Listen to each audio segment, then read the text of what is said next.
running into my next bad, bold prediction. And I say this is bad because you want stability at the position, and I think we're still going to have instability at the quarterback position this year. And I think each quarterback in Fitzpatrick, Heinicke, and Allen will all start at least 2 games, whether it be from a benching, whether it be from injury. I think Fitzpatrick will eventually get benched at some point for a spark in Heinicke, and there could be an injury. And Allen is someone that the team has trusted, the staff has trusted over the years between here and Carolina. And I could see them just using him in a situation where they're just trying to right the ship, whether it be late in the year or after an injury or whatnot. So definitely can see each quarterback starting at least 2 games this year. Thoughts, Jess? That is a bad bold prediction because that would be the third year, actually fourth year in a row. If Washington played all 3 quarterbacks, they would have had at least 3 quarterbacks playing the season. They had 4 play in 2018. I think they had 3 play in 2019. They had 4 play in 2020. So not good to have that kind of instability at the position like Washington has had. I don't think it's unreasonable to say that Fitzpatrick gets benched. That's actually one of my bad bold predictions too. I think he gets pulled at some point in time, just based on how we've seen Ryan Fitzpatrick's career go. Sure, I mean, there was that 2015 kind of outlier season where he had good talent around him. He was able to start, with full confidence of the staff in him.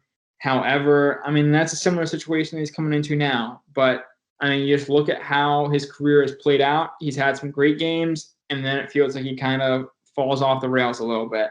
I think he gets benched a bit later on in the season, and whether or not that's Allen or Heinicke that gets put in, whether it be in the middle of a game and the team needs a spark, like you said, or if it's for a specific stretch of games, like how we saw Ron pull Haskins after 4 games last year. But I think until we actually get stability at the position, I don't think it's unreasonable to expect the instability we've had as of late. Yeah, it's unfortunate, but I don't have any proof of anything other than instability right now. So what am I supposed to expect? Do I hope that Ryan Fitzpatrick comes in, has a late career resurgence similar to Rich Gannon, Brad Johnson, leads us to an NFC championship game, yada, yada, yada? Absolutely. I'd love to see it. Do I think it's going to happen? Probably not. I wouldn't bet on it. However, I just think it's more reasonable to see something like this happen. But in the same breath, each player is capable. And it's not to say that even if they had 3 quarterbacks play this year, that they couldn't win games, because look at last year. But it's just not ideal.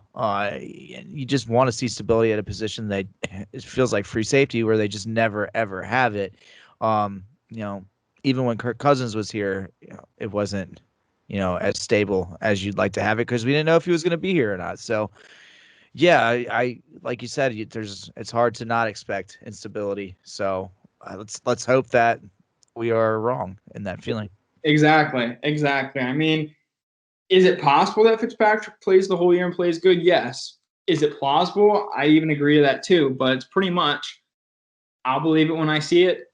Prove me wrong at this point in time. I mean, we have had so much, I guess, like you said, even with Cousins, that was a year-to-year thing. I mean, 2015 didn't know if he was going to be here for 2016. 2016 didn't know if he was going to be there for 17, so on and so forth.